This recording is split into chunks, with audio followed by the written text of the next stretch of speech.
Ayun. So, good evening sa inyo guys. Ngayon po ay Wednesday, July 8, 2026. Ang daming pumitik na stocks ngayon na. So, panalo si Robinsons Retail Holdings natin, no? So, mukhang kompleto na yata daw yung kanyang yung pinag-uusapan sa kanya, yung kanyang pinaka-tender offer.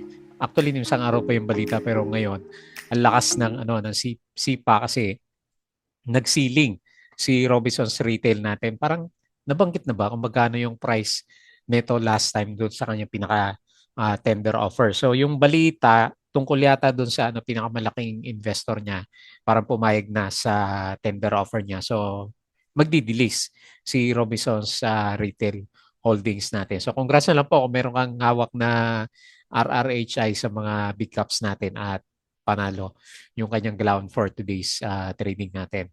Pero ang bumuhat sa index, siya ba bumuhat sa index natin? Parang hindi naman blue chips yan eh. RRHI. Gumalaw pa rin si ICT. And then yung makita mo na 789 million na net foreign buy po natin. Galing lahat yan kay majority is ICT pa rin. So mukhang ewan ko lang kung pipitikin balang araw si ICT. So nag-close yung index, berde ulit tayo, 0.46 o 0.4, hindi ko mabasa, 0.4% yung galaw natin for today, 6,275.77. So nandun pa rin tayo sa may gap area ng index natin. So medyo marami nga po yung pumitik for today's trading po na rin. Okay? So at least maganda kahit na si ICT lang yung may net foreign buy po dito sa markets natin. Okay? So sa global market, mukhang may bad news na naman tayo. So parang wala na naman daw visa yata yung agreement ng Iran tsaka USA. Parang may pinag-aaway na naman sila. So kung papasin nyo yung futures ng US market natin, pabagsak. Ayan. So napansin nyo din si cryptocurrencies natin, laglagan ulit yung kanilang mga galaw na naman. So sale na naman yung mga alaga natin doon. Okay, tapos most likely ganyan din yung galawan sa European. Asia, hindi ko nakita yung galawan ng Asia. And then, ang nabantayan ko lang, ang nababantayan natin sa ngayon is cryptocurrency. So, pabagsak nga po yung majority ng mga crypto coins natin. Okay? So, dito sa Philippine markets, hindi niya iniinda yung impeachment case niya, no, di ba? BP Sara. So, yan. Pumitik si Robinsons Retail nga natin ng 50%. So, negative 2.38 million net foreign sale. Tapos yung mga hindi kasama si Ionic sa trading natin, yung mga semicon stocks ulit gumalaw. Si Certec nag-up ng 15, ang laki, 15 point, ang lalaki ng mga kandila ng mga to, 15.94%. So negative 7.4K net foreign sale. Tapos si IMI, ganun din, pumitik din po. Nag-up siya ng 14 din, no? Lalakas. 14, 4 ba to? 14. 14.16, tama ba? 14, ayan, ayan. 4.46 million net foreign buy. Tapos si ABS-CBN, so medyo nag-bounce, 5.56%. Tapos si Plus, 2.93%. Ito may net foreign buy na 19.23 million. Tapos si BHI, another 2.63%. So, halo-halong semicon, tender offer, at saka mga penny stocks yung gumagalaw dito sa markets natin. Okay, so yan po yung mga pag-usapan natin. Disclaimer pa rin sa mga bago sa channel natin, as usual, yung review is for education purposes lang po yan. So, wag mong gagamitin to as a reason para mag-buy, sell, or hold ng stocks. May risk po na involved sa market. Always, due diligence na lang po kung anong stocks yung gusto nyong bilhin. And then follow mo lang po ako dito sa ating Palaboy Trader na YouTube channel para updated ka sa reviews natin or kung gusto mo join ka dito sa trading group naman natin. Okay? So yung mga nakasubscribe, maraming salamat sa usual viewers sa market natin, company reviews, ba't ganito yung itsura ngayon? Mga sample trades natin, mga uh, basic indicators, yan, check mo na lang yung ating mga risk management and basic learnings sa PSC market natin. Okay? And then follow mo din po ako dito sa ating Palaboy Trader Crypto ko to para sa mga crypto related blogs sa social media, Facebook account na Palaboy Trader, para updated ka sa mga posts natin or dito sa Facebook page. Tapos sa Budagipig, mga articles natin sa local market, check na lang dyan. And then, konti lang din yung lumalabas ng balita sa mga stocks. Pati nga yung kay Robinson's Retail Holding, hindi ko nabasa yung yung tender offer niya. Wala ako dito sa mga na-post ko sa kanya. Okay? So, ito yung summary at least may summary yung index. So, tinatamaan pa rin si mining na pullback siya ulit. So, dahil doon sa gera na naman yata. So, negative 1.42% and then services yung umakyat, si ICT pa rin naman yan. 2.27%. Okay? So, 789 million and foreign buy. Very good para kay ICT. Ayan, nagpupondo po yung mga foreigners sa kanya. Hopefully, umakyat siya. Okay? So, Cebu wins case against Move Travel, SDN Berhad successfully obtained from the High Court of Malaysia. Okay, may issue yata sila. Tapos, Philippine banks mostly gain. Monday pa to, July 6. Okay, mali yan. PSE fights back as Binance returns roll out retail investor push. Kaya nagugulat ako, di ba dapat nakaban sa sa Philippines si Binance? Ewan ko, check niyo yung mga account niyo. Nabubuksan ko ulit dito sa Pilipinas. Ito pong si Binance. Ayan, hindi ko nabasa yung article niya pero babasahin ko mamaya. So, Monson is not retail champion. He's deterrent. Ano ba yan? He had all the opportunities to make the PSE retail-centric, but his bonus is driven by big player accommodation. Ayan. So, pumapasok yata ulit si Binance. Ayan. Check niyo po yung mga account niyo. Uh, June inflation slows to 6.4%. BSP signals one more rate hike and then PSE eyes. Dami At least 5 IPO pero ilan naman yung magdidilis? Ang dami naman magdidilis sa mga stocks po natin. So GDP needs to grow 3.7% in the next 3 quarters. Inflation cools down. BSP chief economy can absorb one more rate hike. Ayan. So most likely mga mga banks.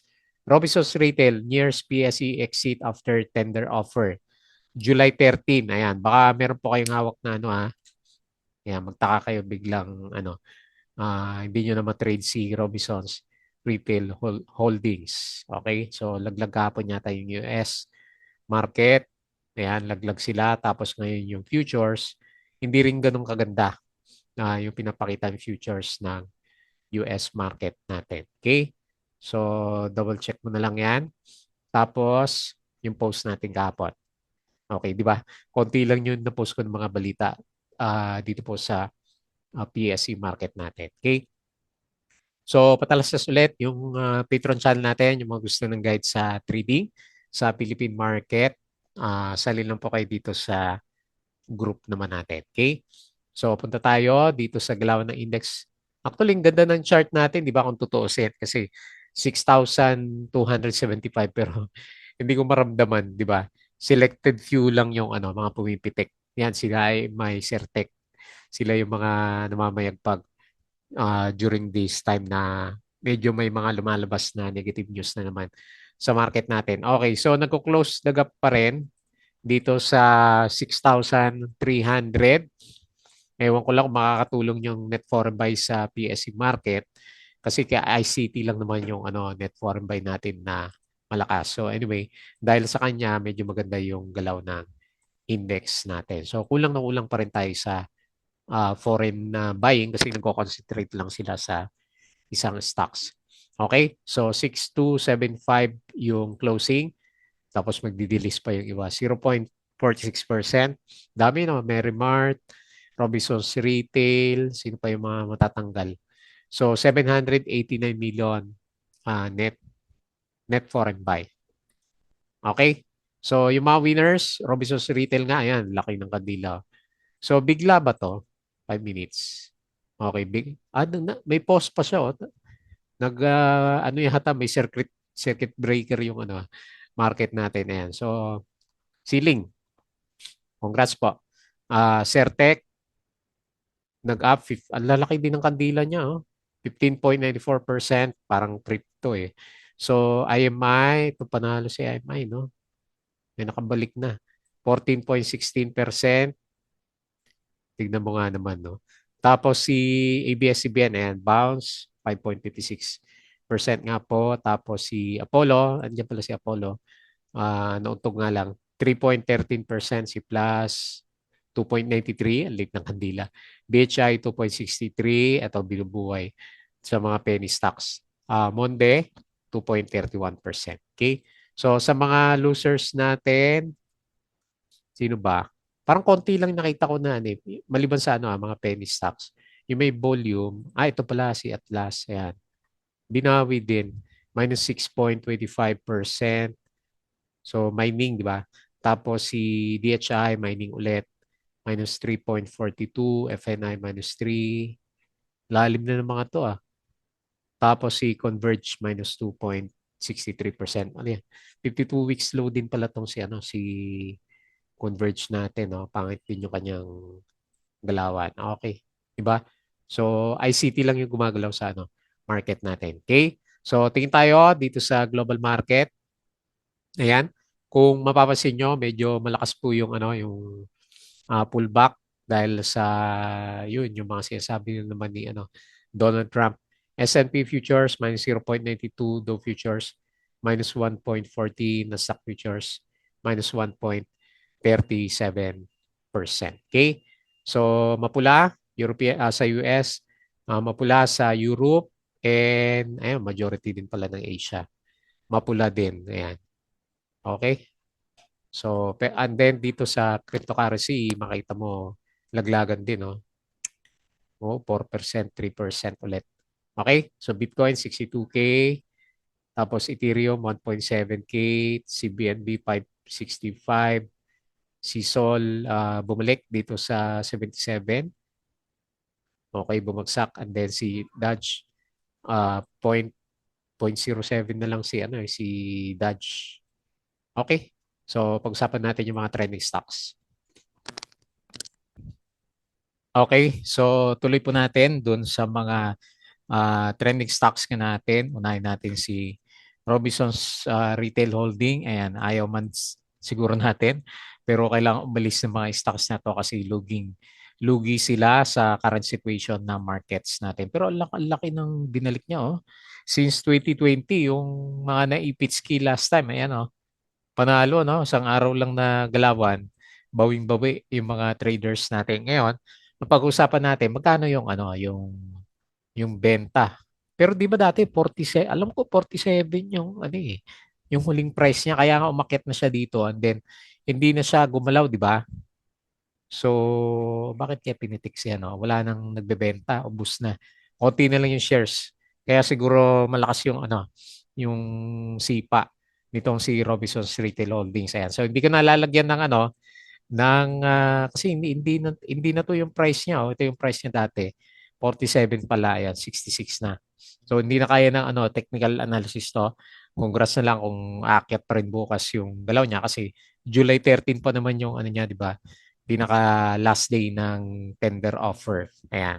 Hopefully makalabas sila bago dumating yung exit date para dito kay Robinsons Retail Holdings po natin. Okay? So, congrats. 66.75 ang closing, 50% up, and then 2.38 million net foreign sell. Okay? Next.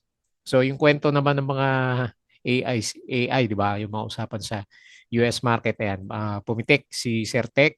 Ang lalakas yung mga galawan ng mga to.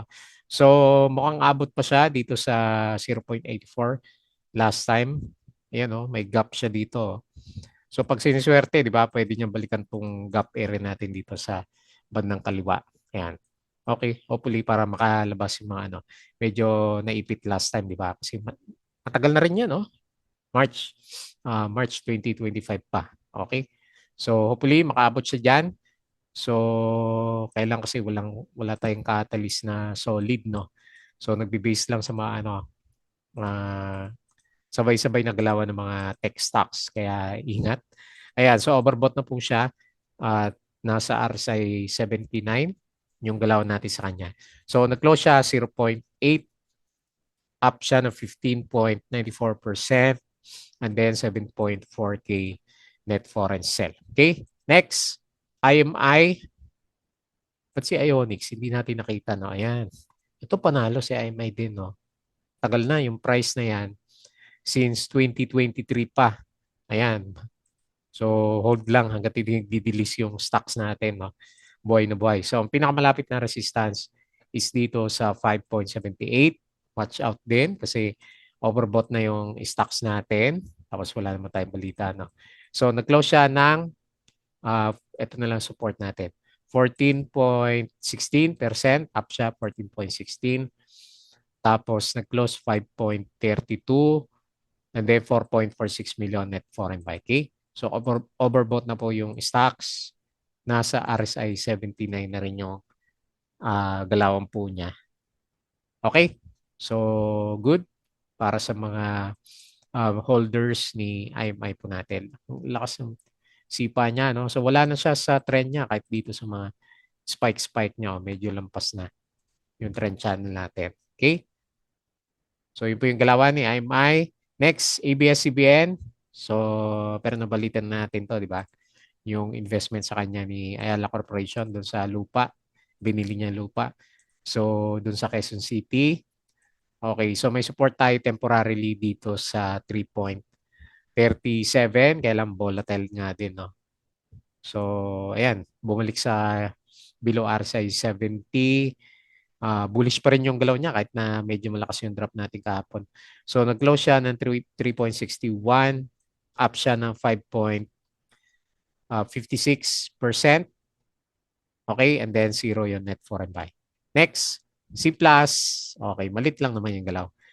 So, nag-up siya ng 2.93%. So, yung overall picture natin, lower low pa rin siya. 'Di ba? O nag-resist. Sabihin mo na, nag-resist siya dito. And then, nagko-conso yung price niya. Ayan. Kung medyo bullish yung tingin mo. Pero yung overall picture niya, syempre, big downtrend pa rin si Plus. Okay? So, balik tayo sa ilalim ng RSI 50 pala. Yan. Ayun na. So, nag-close siya 11.96. And then, meron siya 19.23 million net foreign buy. Okay? Next, si BHI. So, mga penny stocks, diba?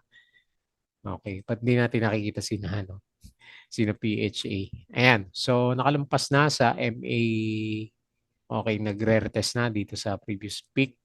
Malapit sa 0.0, lilit eh. 0.0401. Okay, tignan natin. Malay mo, pumitig dyan kasi may kahit pa paano may volume siya, no? Okay, so nag-close siya 0.039 at 2.63% up 18K net foreign buy. Yung RSI niya, okay lang naman dito sa 50 and okay din yung galaw ng MACD formation. Yun nga lang, syempre, penny stocks to. Okay po, so yun lang yung ating review dito sa market. Umakit yung index pero hindi ko ramdam sa individual stocks, doon lang siguro sa may ICT. So bago tayo mag-close, please don't forget to subscribe ulit dito sa ating Flowey Trader na YouTube channel, or kung gusto mo join ka sa group, Crypto Koto, follow mo na lang po. Facebook account, Facebook page, Bodega Peak, Twitter, and Patreon. So magsunod ng guide sa lang po sa group natin. Okay? So yun lang, maraming salamat. Kita ulit tayo bukas.